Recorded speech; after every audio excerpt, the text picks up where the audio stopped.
Am I the idiot for calling police on X? My ex, 35, had custody of our daughter, 9, until I discovered that my ex was neglecting my daughter by using drugs and living in horrific conditions.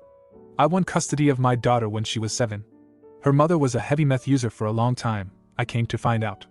She hid it from nearly everyone, and of the time I suspected it, I didn't have proof until I came across video evidence of it on my daughter's tablet.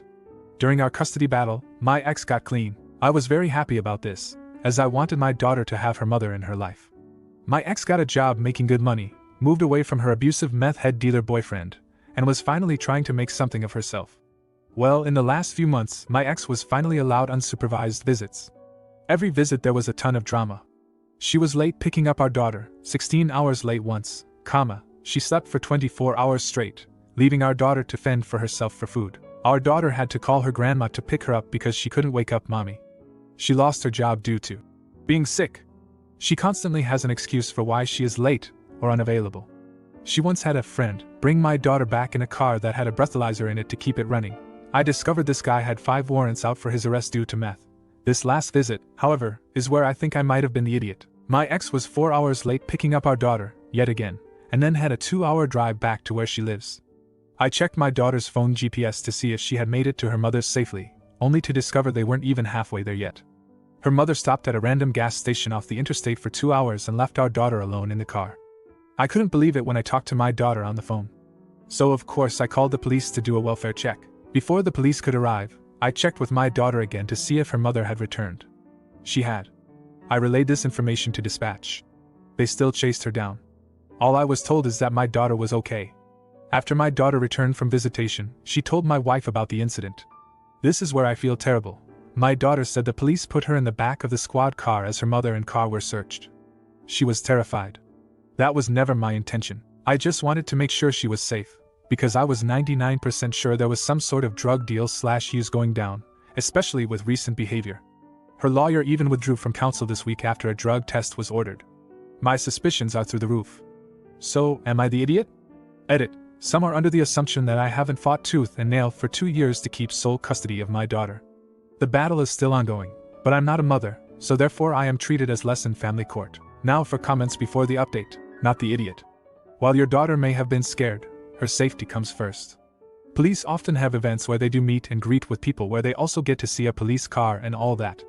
Maybe see if you can replace what she experienced with police with a more positive experience, not the idiot. It sounds exactly like a drug deal was going down. And since there's no field sobriety test for meth, they probably couldn't do anything to prove there was drug use. But what else could mother have been doing for 2 hours at a random gas station? Update.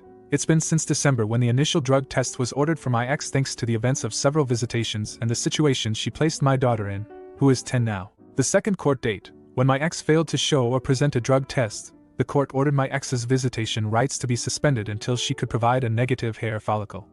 By the third court date, the judge decided to place a no-contact order on my ex, which was a huge relief. My ex has failed to show up to the other 5 court hearings after, so it was decided her failure to take a drug test will now be considered a presumptive positive. In the meantime, my lawyer filed a motion for 100% legal custody, already physical, of my daughter and to give my wife power of attorney over my daughter. This was just granted yesterday, especially when an expert witness, my own daughter testifying against her mother, which I honestly never thought she would do, and my own testimony. My daughter's mother has been MIA since the beginning of December. The last I heard from my ex-MIL, she couldn't even afford to have her electricity turned on. I'm furious her mother has placed so much stress on our daughter, that she has hurt her so thoroughly that my kid said today, off the cuff, that she will never forgive her mother. My wife and I didn't even know how to reply to that, so we just nodded in understanding because she allowed her feelings. I no longer feel like an idiot. I did at first, because of how upset my daughter was. I felt it was entirely my fault. I hated seeing her so upset. I know everything I've done is to protect her from the disaster that is her mother, and I am extremely disappointed that her mother has just decided to not fight for her kid anymore. Just give up and not even show up to court. I have a feeling I won't be hearing anything from her mother. Thank you for all your replies to the previous post.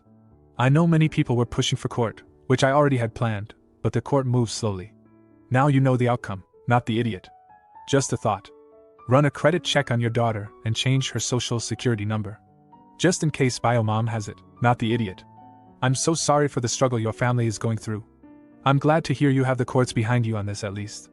This will be a lifelong issue for your daughter, so just be sure you're there for her and maybe consider therapy so she has a place to process this healthily over time.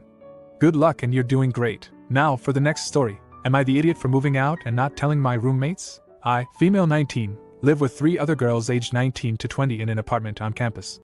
Since it's an apartment on campus, it's a 2-bedroom with 4 people, so everyone shares a room.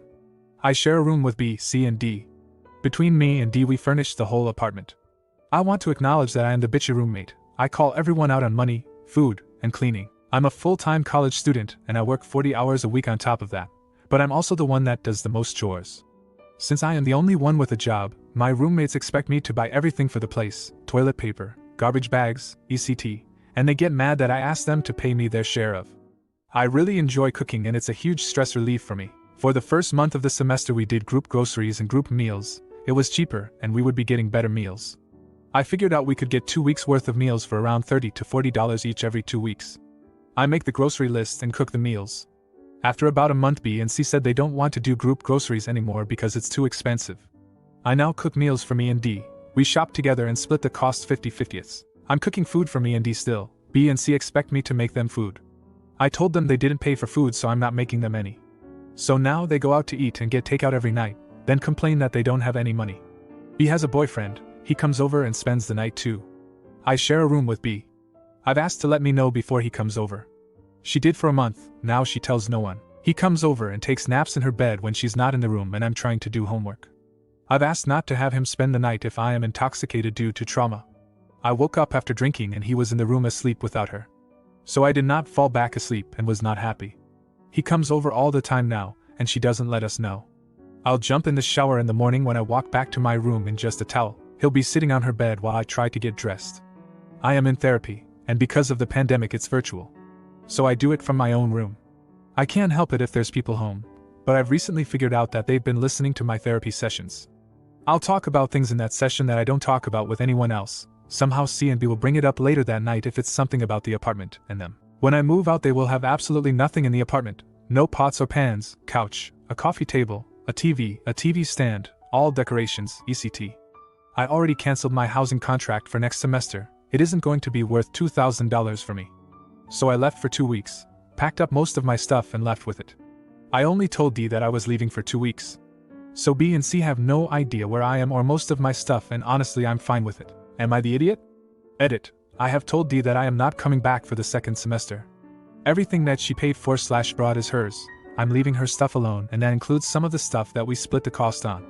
B and C have since decided to give me the silent treatment, and have not talked to me for a week. I have my big furniture pieces and everything in the kitchen left there for me to grab over Thanksgiving break when no one is there. Otherwise, I have nothing else still there. I have talked to D about moving out and getting a place with me, and she isn't interested in moving into a house this year since she is from out of state. The apartment is through college housing. There is no rent to worry about for them to pay. A new random person will be placed into the apartment. The cost of living for them will not change. Now for comments before the update. Not the idiot. You don't owe them an explanation. They continuously crossed boundaries and didn't respect you enough. Your roommate's BF is nasty too. He's sitting there knowing you need to get dressed. That's gross. If you share a room, he shouldn't be staying over like that. Also, you own that stuff. They're adults and can figure they're shut out. You should try and get a place with D, not the idiot. When things become intolerable in an apartment living situation with the roommates, the only thing to do is to move out. Sometimes you have to do things first, and then let them go no later to avoid unpleasant confrontation. They have shown that they will change their behavior for a short time, but end up going back to their old patterns. Update. I have successfully moved out of the college apartment, and I moved back in with my parents while I finish out this semester before getting into a house. My ex-roommates B and C have basically cut all contact with me. Me, B, C, and D tried to set up a time to talk about everything. B and C showed no interest and refused. I even went back to the apartment to try to help D with stuff because me and her are remaining friends. She understands why I'm leaving and isn't holding a grudge against me. When I went back, B and C locked themselves into the room that C and I shared. They were talking loudly on purpose so that I could hear them. B. We should go talk to her, I feel bad. C. I don't really care, she's a witch for taking everything. The two laughed and stayed in the locked room until I left. They said nothing to me the whole time. I took everything of mine, leaving them with the university-supplied furniture. No more nice furniture, nothing to cook with, no decorations, nothing in the bathroom, etc. I moved everything out when everyone was gone for the weekend. In moving out, I haven't been able to find a few of my belongings. In the end, the total amount for how much I'm missing is about $40. D has no idea where it is or how it went missing. B and C have completely cut off contact with me, blocked me on social media, and left our group chats. From D, I found out that B and C will be moving out as well and into a dorm with just the two of them. C moved into the room with B for the time being, so now D has her own room. B still hasn't seemed to grasp the concept that she's the reason that I'm leaving more than anything. She is still bringing her boyfriend over almost every day and isn't asking, she is telling D instead of asking. D has told her no, he can't come over a few times, and she still tries to sneak him in. This ends in D yelling at her and then fighting, resulting in B locking herself in the room to pout. D wants to get the RAs involved and I keep telling her to, but she hasn't yet. Me, C, and D were part of a friend group of 6 from freshman year. I talked to them and leaned on them for support, and they all agree that C and B are way out of line, formally kicking C out of the group. She's been removed from our group chats along with other social media. I definitely feel as though that's my fault, but I don't feel bad about it. C showed her true colors and made her own fate, not the idiot. Holy hell, how did you get the idiot judgment in the previous post? You are definitely not the idiot in that situation. You're not their parents, and thus you're not responsible for their well-being. I'm glad that you moved out and stayed friends with D. Now for the next story. Am I the idiot for not babysitting for my ex when her husband is in the hospital? Things are complicated, but I'll try to sum it up for you. I, 34, male, met my ex-wife 7 years ago. We dated for 1 year and were married for 2 before we divorced. When we met, she already had 2 kids from her previous relationship, Patrick, 13, male, and Luna, F10.